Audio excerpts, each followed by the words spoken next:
Você sabe identificar o abuso religioso? Eu sou o pastor Renato Borges e vou te dar algumas dicas de como identificar esse mal que hoje está acometendo muitos irmãos no nosso país, a liderança abusiva dentro das igrejas, alguns que não deveriam nem ser líderes religiosos, não deveriam pastorear, que têm transtornos de personalidade narcisista ou são psicopatas e estão assumindo cargos em igrejas.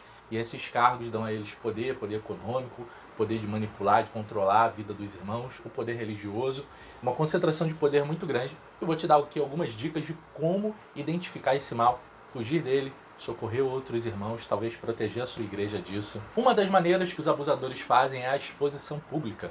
Como o pastor ele tem o poder do microfone, um bom pastor vai usar desse poder para o ensino, para exortar os irmãos, para ensinar, para poder mostrar o evangelho aos irmãos, para consolar através da pregação, mas os abusadores vão usar para manipular, para expor os irmãos. Talvez algo que você contou no gabinete, ele vai usar durante a pregação para te alfinetar.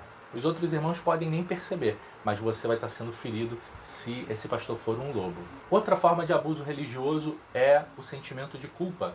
O abusador vai colocar você nessa posição de culpado. Você nunca atinge a expectativa dele, você nunca vai cumprir o que ele está te pedindo com excelência conforme ele quer, nunca está bom demais, o tempo nunca foi bom, a quantidade de atividades sua nunca é suficiente, você tem que fazer mais e ele diz que você tem que fazer mais para Deus, para a obra de Deus, que Deus mandou, mas você vai ficar com esse sentimento de culpa.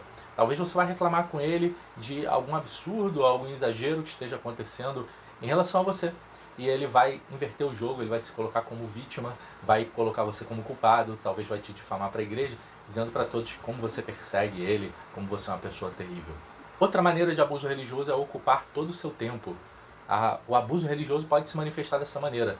Você dá a célula num dia, dá no outro, vai para a atividade dos jovens, depois na dos adolescentes, organiza o retiro, organiza o encontro, e você tem que estar no culto da manhã, da noite, na reunião, naquela outra, e você tem que entregar, você tem que ficar na portaria, tem que abrir o culto. Se você absorver tantas atividades, quando você vai estudar? Se dedicar ao seu trabalho, aos seus filhos, sua família, marido, esposa, aos seus pais idosos, quando que você vai ter tempo para os seus amigos, para as outras atividades da sua vida? Talvez o abusador religioso vai colocar você como um culpado também nisso, de você não estar dedicando tanto tempo, e se você estiver se divertindo, vai se sentir pesado, porque vidas estão se perdendo e coisas desse tipo. Eles fazem essa chantagem emocional para que você abandone suas atividades de lazer que fazem bem para a sua saúde, atividade física, qualquer atividade natural que toda pessoa deveria fazer. Ele pode te adoecer com essa cobrança de você trabalhar mais para ele. É claro, é uma mão de obra barata, você trabalha ali, dedica todo o seu tempo, às vezes negligencia o seu trabalho, e o abusador, ele é o único assalariado da igreja, o pastor narcisista, e ele vai estar enriquecendo com a sua atividade. O dia que você adoecer, ele vai te descartar e você vai ser substituído por outra pessoa. Outra forma de abuso é te ensinar que você é um servo de um homem, de uma pessoa, que você tem um pai espiritual, uma cobertura espiritual, que você deve honras e lealdade a essa pessoa.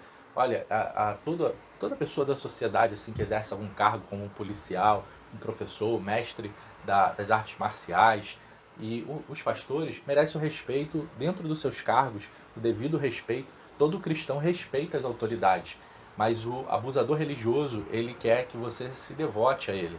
Ele está exigindo algo muito exagerado, a mais, que você se dedique a trabalhar para ele, a se reverenciá-lo, a dar o lugar para ele sentar, a dar grandes ofertas para ele. Um abusador religioso mostra que você é um servo de um homem e não de Deus, que a sua relação com Deus é mediada por essa pessoa. E por fim, o que você vai encontrar num ambiente abusivo é o controle, muito controle.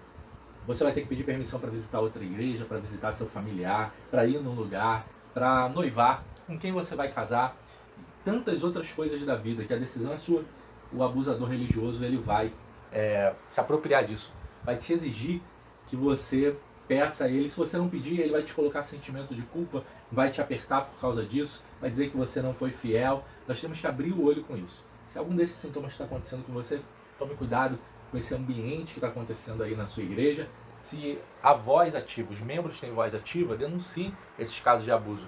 Se não houver, você pode sair dessa igreja abusiva, buscar uma igreja saudável, se dispor a construir essa igreja saudável que o Brasil está precisando tanto. E se esse assunto te interessou, se foi importante para você, peço que você compartilhe com seus amigos, compartilha, nos segue e deixa aí nos comentários, dá uma curtida, ajuda a divulgar, propagar mais esse tema em proteção da igreja, proteção dos irmãos, dos verdadeiros pastores, para que a gente tenha a liberdade nas nossas igrejas e um fim dos abusos religiosos que está tão crescente no nosso país. Um grande abraço e Deus te abençoe muito.